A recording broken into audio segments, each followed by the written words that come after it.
2015 की राज कहानी आज हम सुनाने वाले हैं। डायरेक्टर सृजित मुखर्जी। IMDb rating 7.2। दोस्तों लाइक शेयर कमेंट पक्के से करते रहे और मूवी स्ट्राइप को सुनते रहे। और हाँ, मेरे सेकंड चैनल को भी पक्के से सब्सक्राइब कर ले, लिंक डिस्क्रिप्शन बॉक्स में है। नदी जमीन तो अपना बंटवारा चुपचाप सह लेंगे, ये इंसान ही है जो अधिक शोर मचाएंगे। अब कहानी शुरू होती है साल 1947, जब 200 साल राज करने के बाद 5000 साल पुरानी इस सरजमी का बंटवारा हो रहा है। एक हिंदुस्तान और दूसरा पाकिस्तान।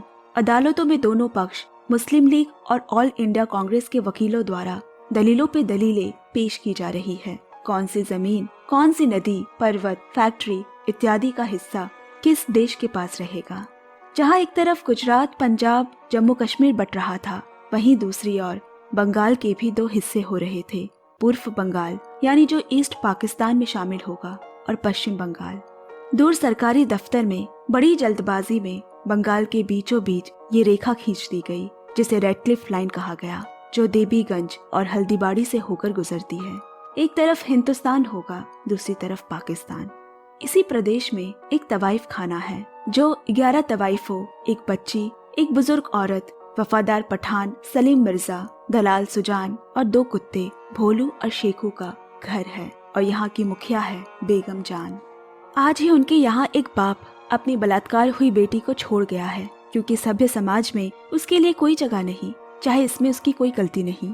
बेगम जान ने उसका नाम आज से शबनम रख दिया, क्योंकि ये उसका नया जन्म है, जिसके पिछली जिंदगी से कोई वास्ता नहीं। लेकिन वो इस बात से अब तक बेखबर है कि उन पे आने वाले दिनों में क्या गुजरने वाला है। इस काम को धरातल पे उतारने के लिए बंगाल के ही पार्टी नेता को चुना गया। कांग्रेस की तरफ से प्रफुल्ल सेन और मुस्लिम लीग की तरफ से इलियास को। हैरानी की बात है, दोनों बचपन के साथी हैं, लेकिन आज राजनीति के हालातों ने उन्हें आमने सामने खड़ा कर दिया। 15 अगस्त की आधी रात को देश आजाद हुआ। हर जगह खुशी की लहर है, केवल बेगम जान को छोड़कर। उनके वहाँ एक मास्टर जी का आना जाना है। उसने पूछा, जब पूरा हिंदुस्तान खुशियाँ मना रहा है तो तुम्हारे चेहरे पे मातम क्यों छाया हुआ है। बेगम जान बोली, मास्टर जी, कैसी आजादी, किससे आजादी। हम तवाइफों की जिंदगी में कोई फर्क आए तो बता दो। हमने न दिन और रात में कोई फर्क करना सीखा है, न कभी ग्राहकों में फर्क किया है। गोरा काला, अमीर गरीब, हिंदू मुसलमान, ब्राह्मण अछूत, कोठे में तो सब एक ही है। ये तो एक अलग ही वतन है। ऊपर से आज एक ग्राहक तक नहीं आया। वो क्या है ना कि ऐसे दिन लोग परिवार के साथ मनाना पसंद करते हैं, और मुझे यहाँ इतने लोगों का पेट पालना पड़ता है। वही काम करने वाली एक लड़की गुलाबो को मास्टर जी बहुत पसंद है। उनका यहाँ आने जाने से उसका मन लगा रहता है। जल्द ही प्रफुल्ल और इलियास बाबू बंटवारे के काम को शुरू करने देवीगंज और हल्दीबाड़ी के दरोगा साहब के पास पहुँचे। इस रेडक्लिफ के लाइन के समानांतर कांटे की तार बिछेगी और चेकपोस्ट बनाए जाएंगे। जिसको भी देश के किस तरफ रहना है अभी ही तय कर लेना होगा, बाद में सरकारी परमिट लगेगा। जल्द ही देश के बाकी सरहदों पे जो हाल है यहाँ भी होने वाला है, जब लोगों और जानवरों में फर्क नहीं रहेगा। कितने मरेंगे, कितने जिएंगे, किसे पता। अब जब जमीन का मुआयना लेने पहुँचे, उन्हें बीच में कहीं एक मकान दिखा। पूछने पे कि वो क्या है, दरोगा बोला, हुजूर वो एक कोठा है, मगर ये तो रेडक्लिफ लाइन के रास्ते में आ रहा है, इसे हटाना पड़ेगा। प्रफुल्ल बोला, क्योंकि वहीं कहीं एक चेक पोस्ट भी बनाने की योजना है।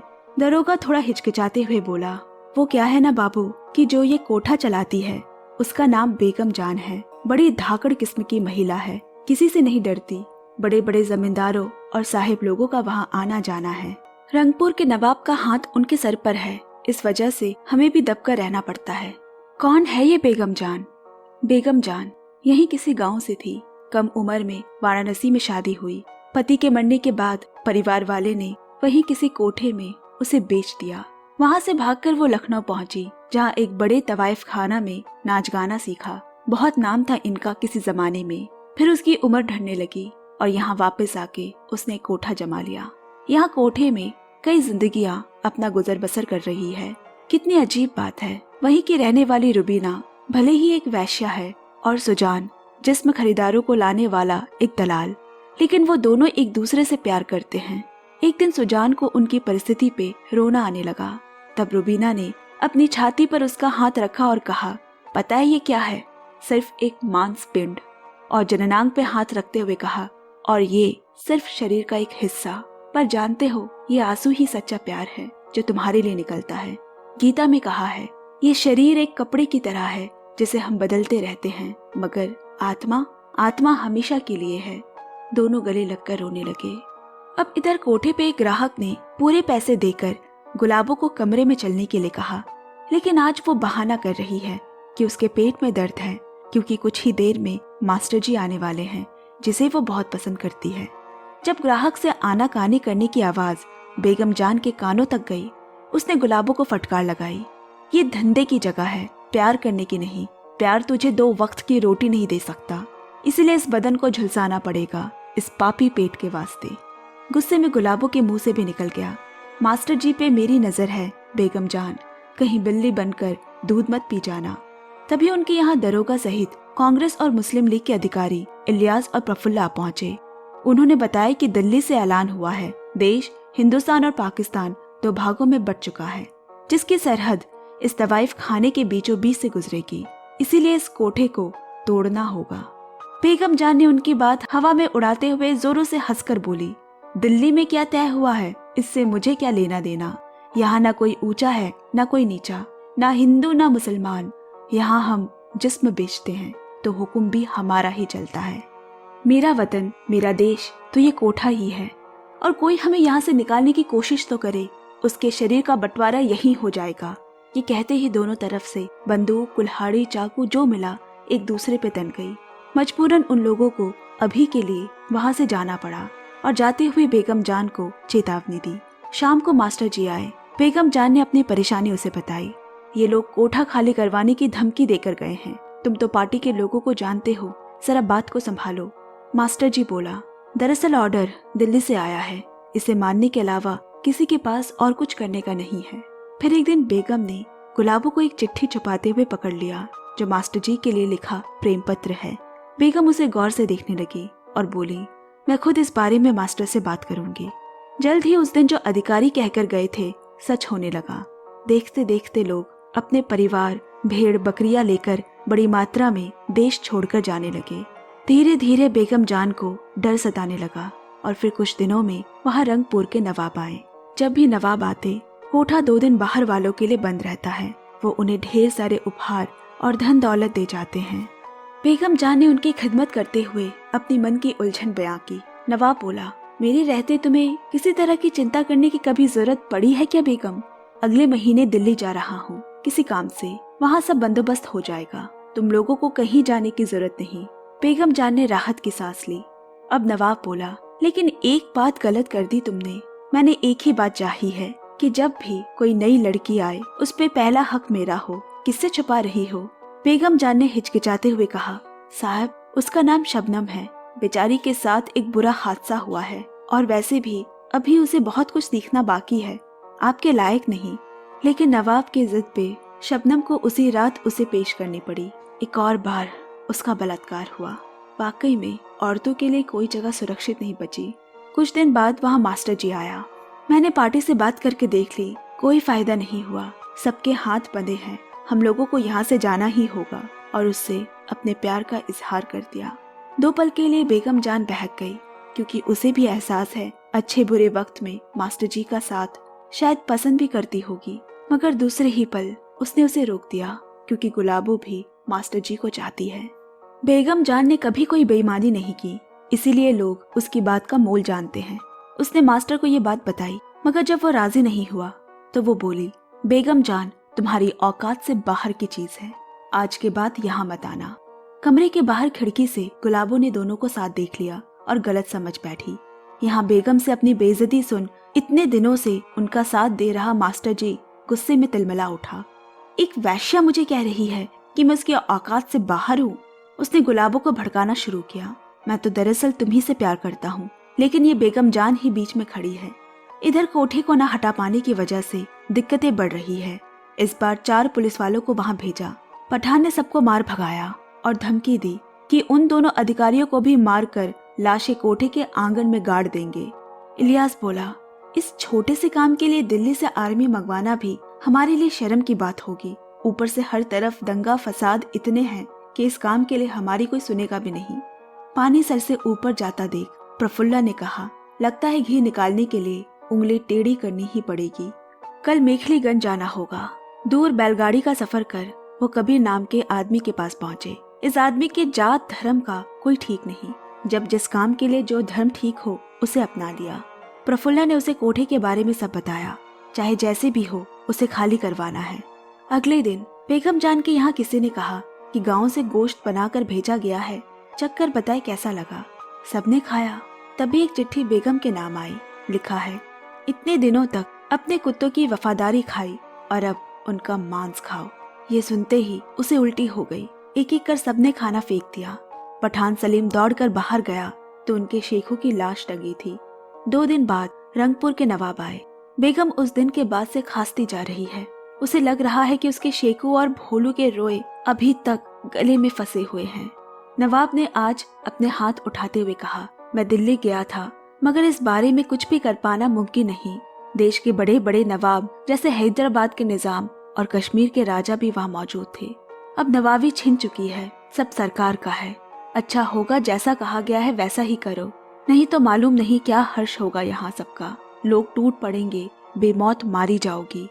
बेगम जान के पास जो आखिरी सहारा था वो भी अपना रहा। वो बोली, साहब मुझे कभी अपनी हिफाजत के लिए मर्द की जरूरत ना थी, ना ही कभी होगी। अगले दिन से ही सलीम ने कोठे की सभी औरतों को प्रशिक्षण देनी शुरू कर दी। उन्हें खुद की हिफाजत करना सीखना पड़ेगा। एक दिन रुबीना, सुजान और बाकी 2 लड़कियां रात में बाजार से लौट रहे थे। तभी कबीर और उसके गुंडे पीछे पड़ गए। किसी तरह सुजान ने उन्हें भागने में मदद की मगर खुद न बच सका। रुबीना खूब रोई, पर ये तो सिर्फ एक शुरुआत है। बेगम जान के हाथ से एक एक कर सारी चीजें निकलती जा रही है। अगले दिन कोठे के ठीक उल्टे तरफ दरोगा प्रफुल्ला और इलियास बाबू ने तंबू गाड़ कर डेरा जमा लिया। उनकी नजर गिद्ध की तरह इस कोठे पर है। बेगम जान ने बाकी लड़कियों से कहा, तुम लोग यहाँ से जा सकती हो, ये उनकी लड़ाई है। मगर बेगम जान की डोली भी इस घर से उठी थी और वापस आकर उन्होंने ही इसे कोठा बनाया। एक एक करके तुम लोग यहाँ आए, कोई घर से भागकर, कोई बेवा होकर, कोई इज्जत लुटाकर। किसी बुजुर्ग को परिवार ने निकाल दिया, एक बच्चे ने यहाँ जन्म लिया। इस कोठे ने सबको छत दी। ना जाने कितनी बार जन्मी और मरी हूँ इस घर में। ये घर मेरा शरीर है और मैं इसकी आत्मा, और शरीर को छोड़कर आत्मा तभी जाती है जब वो मर जाती है। लेकिन किसी ने भी ना बेगम जान को ना इस कोठे को छोड़ा। बाहर कौन है उनका, किसके पास जाएंगे? घर वाले वापस लेंगे क्या उन्हें? और बाकी की दुनिया तो एक वेश्या को चीरने के लिए हमेशा तैयार रहती है। ये कोठा जितना बेगम जान का है उतना ही उनका भी। वो यहीं रहकर आखिरी दम तक लड़ेंगी। उसी रात कबीर बंदूक और अपने आदमियों के साथ तैयार है और उनके बीच मास्टर जी दिखे, जो ये कत्लेआम शुरू होने से पहले एक काम निपटाना चाहते हैं। कबीर ने उसे कुछ समय की मोहलत दी। कोठे के बाहर इंतजार करते हुए दीवार फांद कर गुलाबो आई। मास्टर जी बोला, तुमने बेगम जान को चिट्ठी में सब लिख तो दिया कि ये सब तुम उसकी वजह से कर रही हो? गुलाबो ने हाँ में उत्तर दिया। तभी बेगम जान वहाँ आई और बोली, एहसान फरामोश, जब मरने की हालत थी तेरी तब तुझे बचाया। इस जगह ने, यहाँ के लोगों ने तुझे पनाह दी और तू इस 2 कौड़ी के इंसान के लिए हमें छोड़कर जा रही है। गुलाबो बोली, बकरी को हलाल करने से पहले खिलाया पिलाया जाए तो उसे प्यार करना नहीं कहते। बेगम जान ने उसे जाने दिया। थोड़ी दूर एक बग्गी खड़ी है, अंदर 2 लोग बैठे हैं। जैसे ही गुलाबो चढ़ी, मास्टर जी ने बाहर से दरवाजा बंद कर दिया। वो उसके साथ कभी जाने ही नहीं वाला था। वो तो सिर्फ बेगम जान को तड़पता हुआ, उसका भरोसा टूटता हुआ देखना चाहता था और अब वो उसे मरता हुआ देखेगा। गुलाबो को तो लगा था कि मास्टर जी उसे अपनाएंगे, उससे शादी करेंगे, मगर वो ये भूल गई कि वैश्याओं की खरीदारी होती है, पति नहीं। बग्गी के अंदर 2 लोगों ने उसे चीर खाया। यहाँ जब कोठे पे गोलियां चलने लगी, बेगम जान ने शबनम, जुतिका और उसकी 10 साल की बेटी को पिछले दरवाजे से भगा दिया। मगर वहाँ भी पुलिस खड़ी मिली जो जुतिका की तरफ बढ़ने लगी। तभी 10 साल की उसकी बच्ची ने बीच में आकर अपने कपड़े उतार दिए। उस बच्ची को भी इतना तो समझ आने लगा है कि लोग उनसे क्या चाहते हैं। दरोगा को उसकी बेटी याद आ गई। वो शर्मसार हो गया और उन्हें जाने दिया। इधर दोनों तरफ से बंदूकें चलने लगी और एक समय में जब गोलियां खत्म हो गई, कबीर के लोगों ने उन्हें कोठे से निकालने के लिए मशाले अंदर फेंकी। घर में आग लगने से सबको मजबूरन बाहर आना पड़ा और खुलेआम लड़ाई होने लगी। इस बीच पठान सलीम को आग लग गई। वो तड़पने लगा। बेगम को उसका दर्द शांत करने के लिए उस पर गोली चलानी पड़ी। पूरा कोठा आग में झुलसने लगा। कबीर, प्रफुल्ल और इलियास को लगा कि अब तो हार मानने के अलावा इनके पास कोई चारा नहीं। मगर तब वो हुआ जिसे कोई सोच भी नहीं सकता। बेगम जान समेत बची औरतों ने कोठे के अंदर प्रवेश किया और दरवाजा बंद कर दिया। दूर से देख रहे कबीर, इलियास और प्रफुल्ला ने ये कभी नहीं सोचा था। उनकी चीखें निकल गई। वो रोने गिड़गिड़ाने लगे, ऐसा मत करो, ऐसा मत करो। आज ये इन वैश्याओं के सामने तुच्छ बन गए। उनका सर शर्म के भार से नतमस्तक हो गया। अंदर का ताप इतना ज्यादा है कि शरीर गल रहा है, धुएं से दम घुट रहा है। मगर फिर भी पता नहीं क्यों उन्हें बाहर से ज्यादा अंदर सुरक्षित लगा। अंदर रहे तो सिर्फ शरीर की कुर्बानी होगी, बाहर तो लोग आत्मा को भी नीलाम कर देंगे। कोई भी औरत अपनी इज्जत योनि में लेकर नहीं घूमती। इज्जत एक एहसास है जो अमीरी, गरीबी, ब्राह्मण, शूद्र, विवाहिता स्त्री या वैश्या होने से मिलती या चली नहीं जाती। दादी ने एक कहानी सुनाई थी जौहर प्रथा के बारे में। जब पति युद्ध में हार जाए तो औरतें अपनी इज्जत को सरेआम आहत होने से बचाने के लिए अग्नि में कूदकर अपनी जान दे दिया करती थी। मगर यहाँ तो योद्धा भी खुद ही बनना पड़ा और अग्नि में आहुति भी खुद की देनी पड़ी। कहानी यही खत्म होती है। पसंद आए तो प्लीज लाइक, शेयर, कमेंट, प्यार पक्के से देते रहे। Bye bye, take care and love you.